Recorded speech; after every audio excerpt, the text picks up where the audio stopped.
အခုရဲ့အတွင်းမှာပဲကားပိုင်ရှင်တွေအတွက်သတိထားရမယ့်သတင်းအချက်တစ်ခုထွက်ပေါ်လာပါတယ်။မိမိရဲ့ရှင်နံပါတ်ကိုအခြားသူတဦးတစ်ယောက်ကနေပြီးတော့မတမာတဲ့နီလန်းနဲ့အသုံးပြုပြီးတော့73စီတွေဝယ်ယူနေပြီဆိုလို့ရှိရင်ကိုယ့်ရဲ့73စီဝယ်ယူခွင့်ကိုကျူအာကုတ်အစ်စ်ကိုပေါ့နော်ပြန်ပြီးတော့အစ်စ်ပြန်လေလျှောက်ထားနိုင်ပြီဆိုပြီးတော့လျှက်စစ်နဲ့စွမ်းရည်ဝန်ကြီးဌာနကနေပြီးတော့ဇူလိုင်လ30ရက်နေ့ရက်စွဲနဲ့သတင်းထုတ်ပြန်လိုက်ပါတယ်။ကျူအာကုတ်အစ်စ်လျှောက်ထားလို့သူတွေဟာရေနံထွက်ပစ္စည်း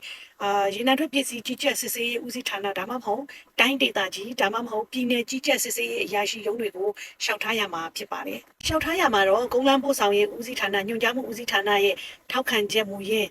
ပြီးတော့မော်တော်ယာဉ်မှတ်ပုံတင်မိတ္တူအယောင်ရင်းပိုင်ရှင်ရဲ့မှတ်ပုံတင်မိတ္တူအယောင်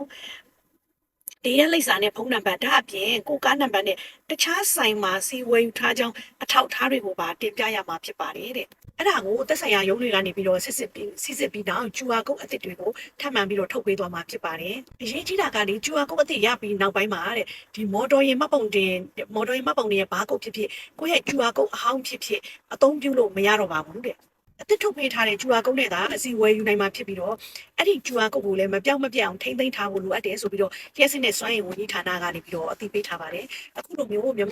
မာနိုင်ငံရဲ့ update news လေးတွေကိုဆက်ပြီးနားထောင်နေသေးတယ်ဆိုရင်စမရဲ့အကောင့်လေးကို like and follow လေးလုပ်ပေးသွားကြဖို့မြစ်တာရက်ခံချင်ပါတယ်ဒီအကြောင်းအရာလေးကိုလည်းကားပိုင်ရှင်တွေသိအောင်လို့ကျေးဇူးပြုပြီးတော့ sharing လုပ်ပေးခြင်းဖြင့်ဒီပေးပါအောင်เนาะကျေးဇူးများတင်ပါတယ် Club to Tata Kiva bye bye